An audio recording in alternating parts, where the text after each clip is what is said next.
ప్రభునందు ప్రియమైన వాళ్ళారా, మీరంతా బాగా ఉన్నారని, దినదినము ఆత్మీయంగా బలపడుతున్నారని ఆశిస్తున్నాను. ఈరోజు దేవుడు మనకిస్తున్న దీవెన కీర్తనల గ్రంథం 37వ సంకీర్తన 4వ వచనము. యెహోవా యందు ఆనందించుము, అప్పుడు నీ హృదయ కోరికలను ఆయన నెరవేర్చుము. ఈ వాక్యంలో దేవుడు మనకు ఒక గొప్ప రహస్యాన్ని బయలుపరుస్తున్నాడు. మన ఆనందం పరిస్థితులపై ఆధారపడకూడదు, కేవలం దేవుని మీదే ఆధారపడాలి.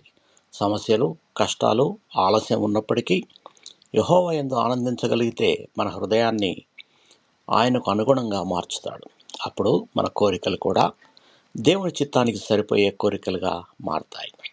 దేవుడు మన కోరికలను కేవలం నెరవేర్చడం కాదు, కానీ వాటిని శుద్ధి చేసి మనకు మేలైనదే ఆయన ఇస్తాడు. యెహోవా యందు ఆనందించడం అంటే ఆయనను నమ్మడం, ఆయనపై ఆధారపడడం, ఆయన సమయాన్ని అంగీకరించడం.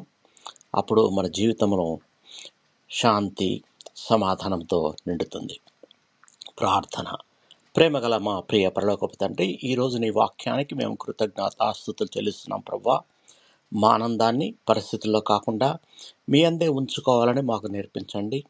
మా హృదయ కోరికలను మీ చిత్తానికి అనుగుణంగా మార్చండి. మా జీవితాల్లో మీ సమయంలో, మీ విధానంలో మేలైన దాన్ని నెరవేర్చండి. మా మనసులకు శాంతిని, మా హృదయాలకు ఆశను, మా జీవితాలకు సమాధానాన్ని అనుగ్రహించమని యేసుక్రీస్తు ప్రశస్తమైన నామంలో ప్రార్థించి వేడుకొనుచున్నాము తండ్రి. ఆమేన్.